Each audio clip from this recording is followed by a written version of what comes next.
Good evening to all the students of B.Ed first year, paper 2, C2, topic School of Philosophy,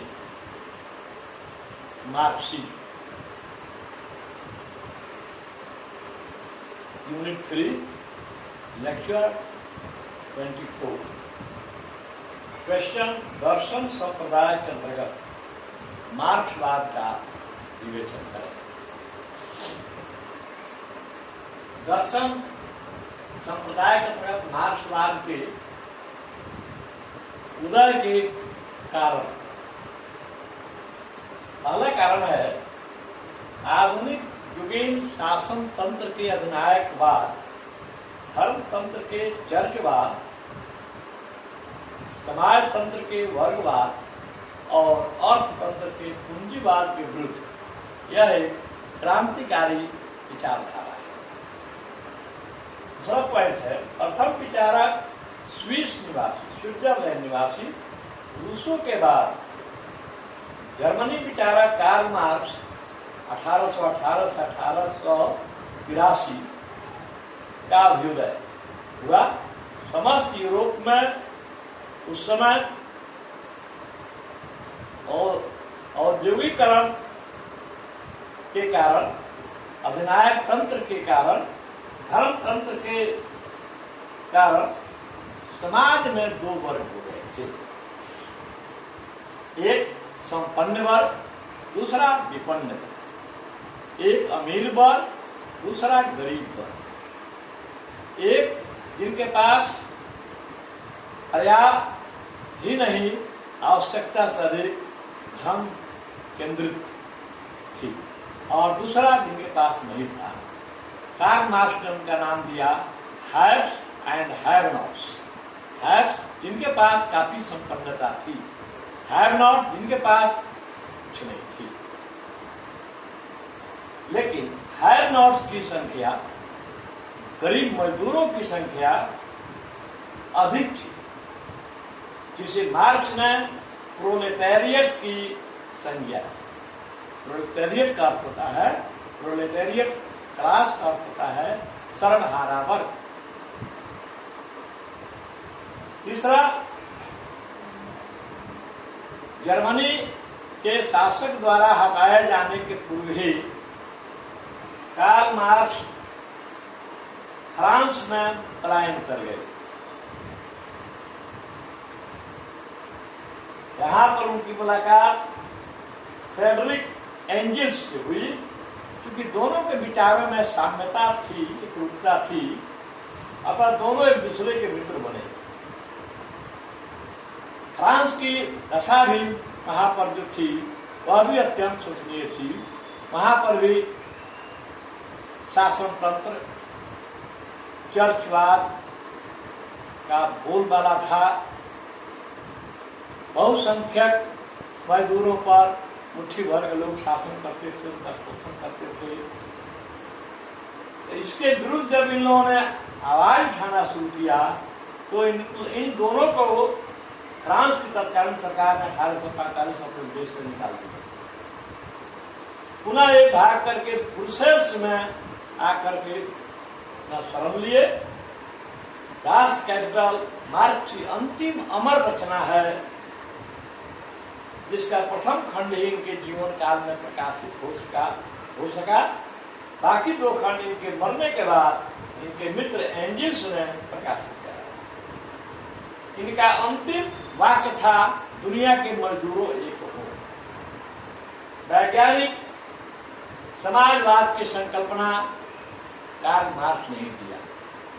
वैज्ञानिक समाजवाद है कि समाज के सबसे नीचे तबके के लोग का भी काफी कम से कम इतना विकास हो सके कि वे जो दिन रात मेहनत करते हैं, मजदूरी करते हैं, उनको भी समाज करने लोगों के साथ जीवन जीने का हक मिले। यही वैज्ञानिक कार्ल मार्क्स की कल्पना थी कि जिस दिन सर्वहारा वर्ग शासन पर उसका अधिकार होगा, उस दिन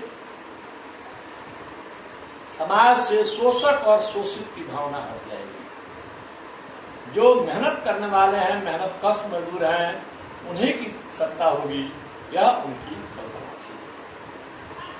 अब आइए मार्क्सवाद की तत्व मीमांसा।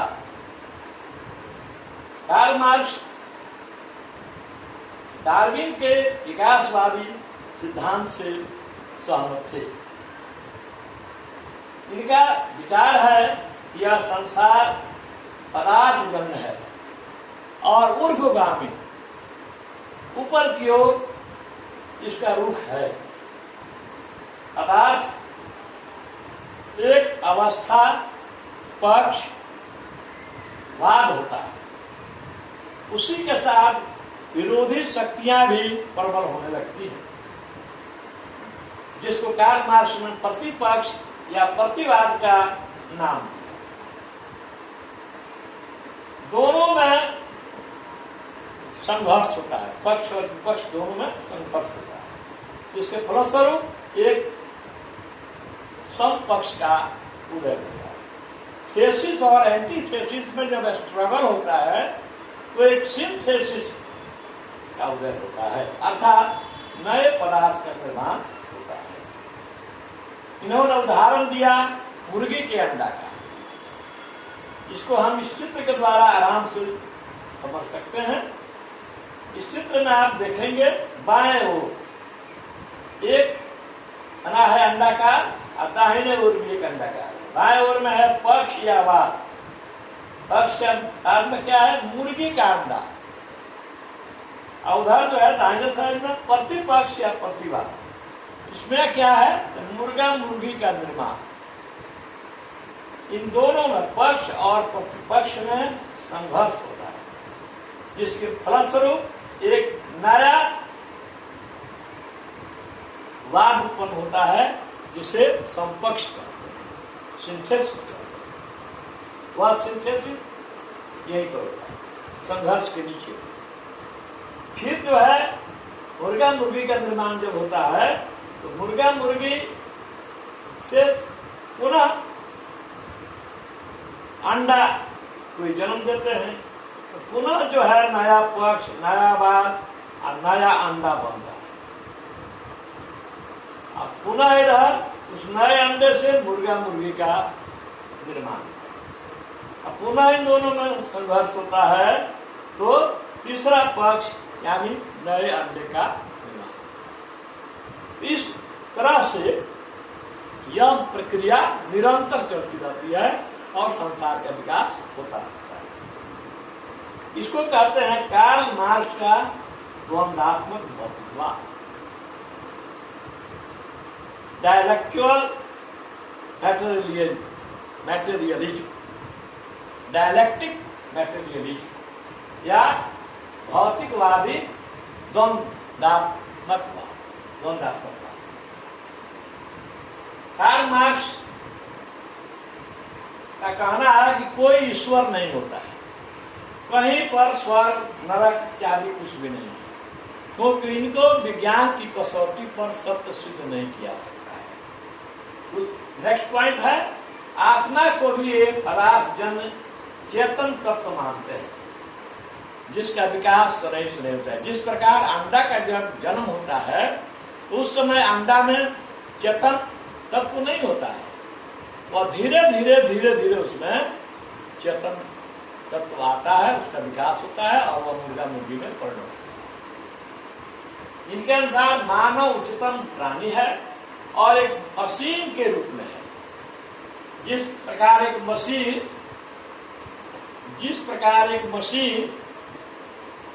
विभिन्न कल पुर्जों के सहारे और डीजल, मोबिल, पेट्रोल के सहारे में चलता है, उसी प्रकार मानव का शरीर भी अन्न, जल, वायु और सूर्य प्रकाश से चलता है।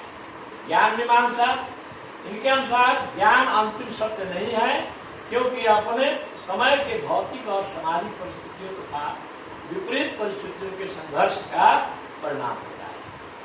वैज्ञानिक शोधों के फलस्वरूप नित्य नए ज्ञान विकसित हो रहे हैं, जिनसे मनुष्य के जीवन में नित्य नया नया विकास हो रहा है। तीसरा, विज्ञान के द्वारा प्राप्त ज्ञान यथार्थ ज्ञान है एवं वैज्ञानिक विधि द्वारा प्राप्त ज्ञान ही सत्य है और वैज्ञानिक विधि ही सबसे अच्छी विधि है। मार्क्सवाद की मूल्य मीमांसा, चूंकि समाज परिवर्तनशील है अतः कोई भी मूल्य पूर्व निर्धारित या पूर्व निश्चित नहीं है। नेक्स्ट, नैतिकता स्थिर नहीं है, वह समय समाज एवं व्यवस्था के सापेक्ष होती है।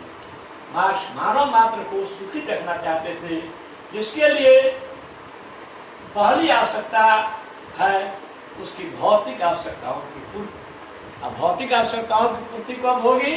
जब उत्पादन में वृद्धि और उत्पादन के जो सामान है, पूंजी है, उन पर उनका समान वितरण होगा। अब दूसरी आवश्यकता है वैयक्तिक स्वतंत्रता। सभी लोग स्वतंत्र होंगे। इसके लिए प्रत्येक आदमी का कर्तव्य बनता है कि दूसरे आदमी को स्वतंत्र रूप में देखे। यही है इसका मार्क्सवाद की तत्व मीमांसा, मार्क्सवाद की ज्ञान मीमांसा, मार्क्सवाद की मूल्य मीमांसा। आइए, मार्क्सवाद की परिभाषा जो है, मार्क्सवाद दर्शन की वह विचारधारा है जो इस ब्रह्मांड को पदार्थ जन्य मानती है और यह भी मानती है कि पदार्थ जन्य संसार ही सत्य है, इसके तो कोई अन्य संसार या ईश्वर नहीं है। यह ईश्वर के अस्तित्व को भी स्वीकार नहीं करती है और आत्मा को एक चेतन तत्व मानती है और यह प्रतिपादित करती है कि मानव जीवन का लक्ष्य सुख पूर्वक जीना है, जिससे शारीरिक श्रम, उत्पादन में वृद्धि और वर्ग विहीन समाज के निर्माण द्वारा प्राप्त है। वर्ग विहीन मतलब कहीं कोई अमीर और गरीब का वर्ग भेद नहीं होता, सब एक बराबर है। आइए, इसके मूलभूत सिद्धांत है। यह ब्रह्मांड पदार्थजन्य है, केवल भौतिक जगत ही सत्य है, आत्मा एक चेतन तत्व है, ईश्वर का कोई अस्तित्व नहीं है, मनुष्य की प्रकृति सामाजिक है, मनुष्य का विकास उसके अपने तथा उत्पादन के साधनों पर निर्भर करता है, मानव जीवन का उद्देश्य सुख पूर्वक जीना है, सुख पूर्वक जीने के लिए उत्पादन में वृद्धि और उनका न्यायिक वितरण आवश्यक है, शोषण रहित सामाजिक व्यवस्था आवश्यक है, राज्य की कोई आवश्यकता साम्यवादी समाज में नहीं होगी। यही तो है आज हम लोग इसी पर, है ना, हम चर्चा किए। अभी इसको और अभी 1-2 क्लास और होगा। धन्यवाद।